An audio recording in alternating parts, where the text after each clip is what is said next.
Si vous cherchez à vous expatrier au Portugal et que pour cela vous avez vraiment besoin de connaître les avantages et les inconvénients que vous trouverez dans ce pays, alors sachez que c'est exactement ce qui va faire le sujet de cette vidéo. Aujourd'hui, je te donne ou je t'explique comment je vais vraiment te présenter les avantages et les inconvénients que tu trouveras pour que cela te permette d'avoir une idée assez claire et nette sur une expatriation au Portugal. Mais avant d'en parler, je te conseille de t'abonner à la chaîne en activant la cloche de notification que tu es en train de voir juste en bas. Si tu n'es toujours pas abonné à la chaîne, active la cloche qui est juste en bas pour que tu sois tout de suite alerté sur les prochaines vidéos qui seront publiées concernant l'expatriation, l'immobilier, la création d'entreprises et plein d'autres sujets. Et pour toutes ces personnes qui veulent s'expatrier au Portugal, qui ont besoin des informations, éventuellement une mise en relation avec des vrais professionnels, vous pouvez me contacter. Mon mail se trouve dans la description de la vidéo afin de vous orienter dans toutes vos démarches. Sans plus tarder, nous allons parler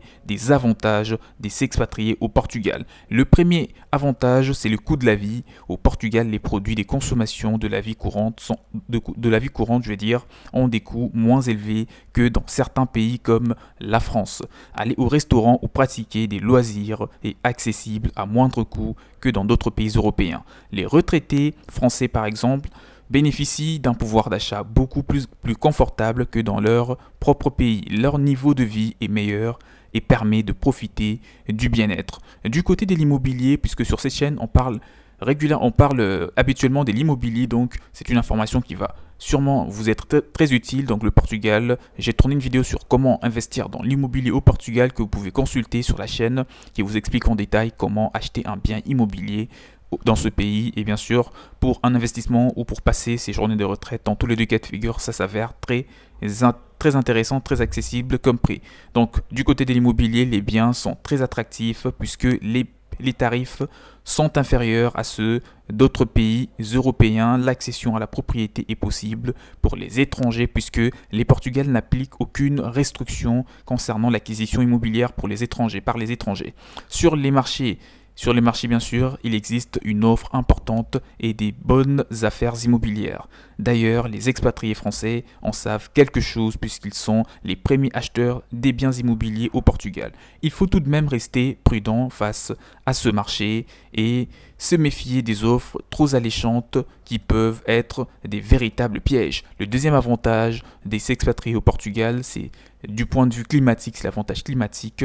Les conditions climatiques jouent bien entendu un rôle très important dans l'attractivité du pays.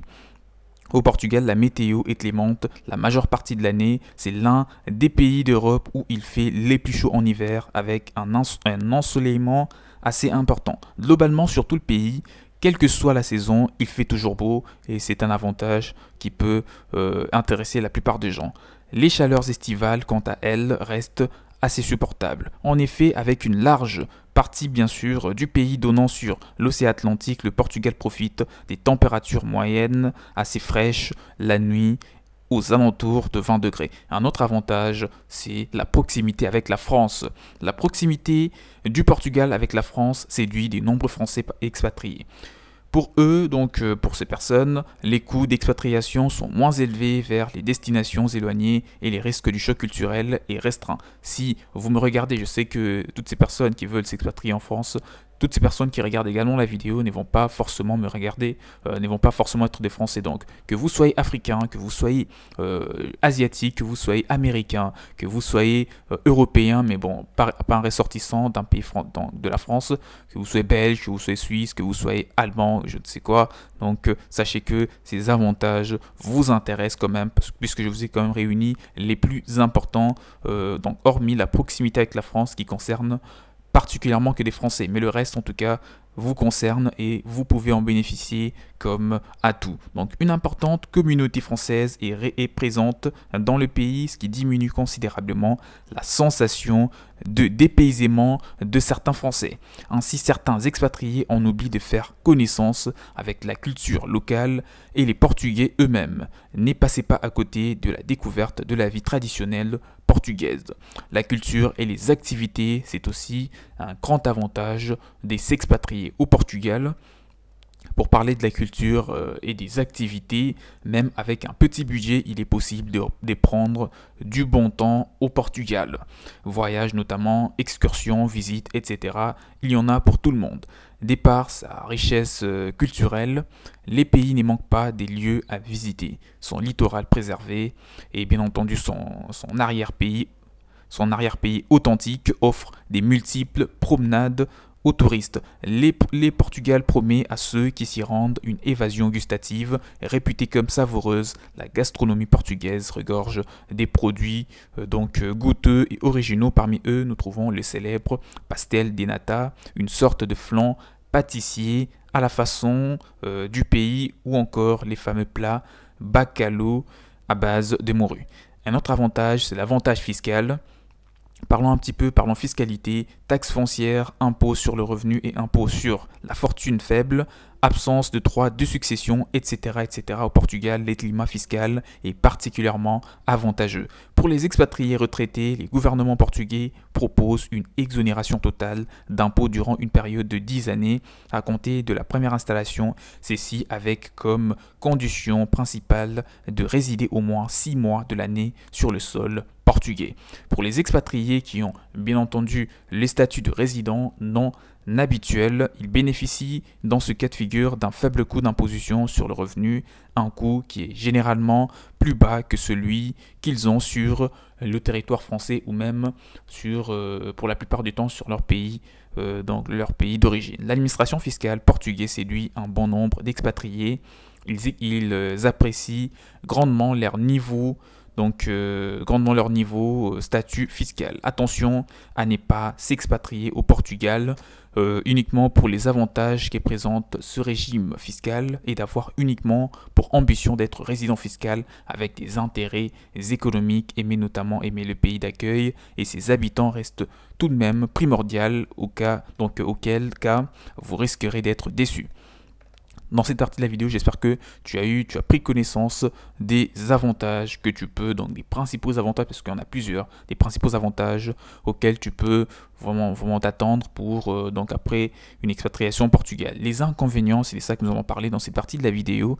Donc le premier, c'est le tourisme. Les Français ne sont pas les seuls à être attirés par les atouts du Portugal. Les touristes du monde entier viennent chaque année visiter le pays. Ils se rendent principalement à Lisbonne, la capitale, où les bruits et la foule peuvent vite devenir assez gênants. En été, les littoraux portugais sont bondés de touristes et les pays ne ressemblent plus vraiment à ce qu'il est en hors saison.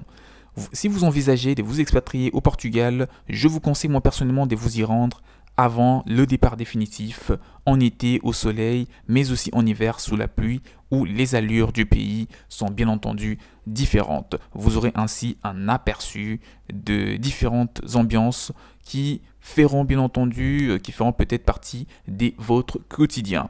Un autre inconvénient, à part le tourisme, au Portugal, on cite les domaines des soins de santé. Donc, côté santé, si vous êtes expatrié français notamment, vous accédez aux soins de santé publique au Portugal. Pour accéder bien entendu aux soins de santé publique au Portugal, vous pouvez utiliser votre carte européenne d'assurance maladie. Donc, cette carte vous permettra d'avoir accès aux soins de santé et être couvert. Cette protection sociale est assez complète et surtout efficace selon les régions de résidence. Elle permet à chaque citoyen européen de bénéficier d'une prise en charge de frais de santé sur place selon le régime des protections sociales locales. Cela signifie qu'en cas de soins, la prise en charge des remboursements sera la même que celle d'un citoyen portugais. Les systèmes de santé publique n'est pas du tout gratuit, mais reste moins cher que le service privé au Portugal. Pour une consultation chez un médecin à l'hôpital, d'Aluz à Lisbonne, pour maux de gorge par exemple, il faut compter 97 € de frais médicaux. Pour les ressortissants hors Union européenne, donc hors Europe d'ailleurs, il conviendra de souscrire à une assurance expatriation pour se faire rembourser de tous les soins médicaux. Cependant, armez-vous des patience, les pays manquent des praticiens, par conséquent, il peut être très long d'accéder à des soins médicaux. Pour un simple rendez-vous chez un spécialiste, par exemple au Portugal, comme un dermatologue, l'attente peut durer plusieurs mois et ça montre à quel point c'est quand même assez lent concernant tout ce qui est médical. Passer sa retraite au Portugal, bon, je sais que sur cette chaîne, très souvent, ceux qui voudront s'expatrier au Portugal, ce ne sera pas des personnes retraitées, sûrement pour investir dans l'immobilier ou dans la création d'entreprises. Mais en tout cas, tu l'as compris, la fiscalité est très importante et très avantageuse. Donc, tu n'auras pas de mal ni pour t'adapter, et encore moins pour monter ton activité. L'Eldorado portugais, c'est comme cela est surnommé le Portugal par certains retraités. Vivre sa retraite au Portugal en bord de mer, avoir des coûts de vie inférieurs, ce sont des multiples avantages qui encouragent ceux qui souhaitent s'expatrier au Portugal à la retraite. Pour eux, les Portugal représentent l'opportunité de compenser la perte de revenus liée à la prise de la retraite dans un pays étranger où il fait bon vivre, mais aussi, pour rappel, celle d'être exonéré d'impôts, donc défiscalisation sur certaines conditions, etc. pendant 10 ans à compter de la première installation.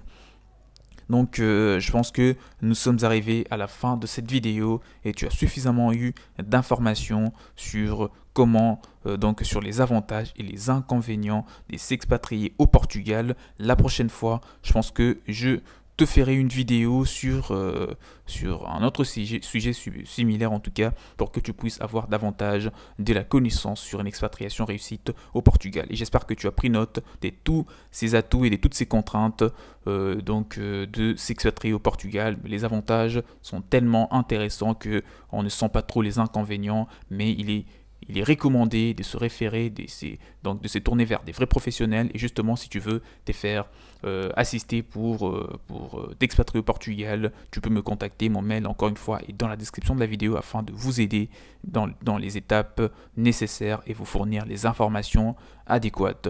Abonnez-vous en activant la cloche de notification pour ne rien rater sur les prochains contenus. Quant à moi, je vous dis à la prochaine. Portez-vous bien. Ciao, ciao.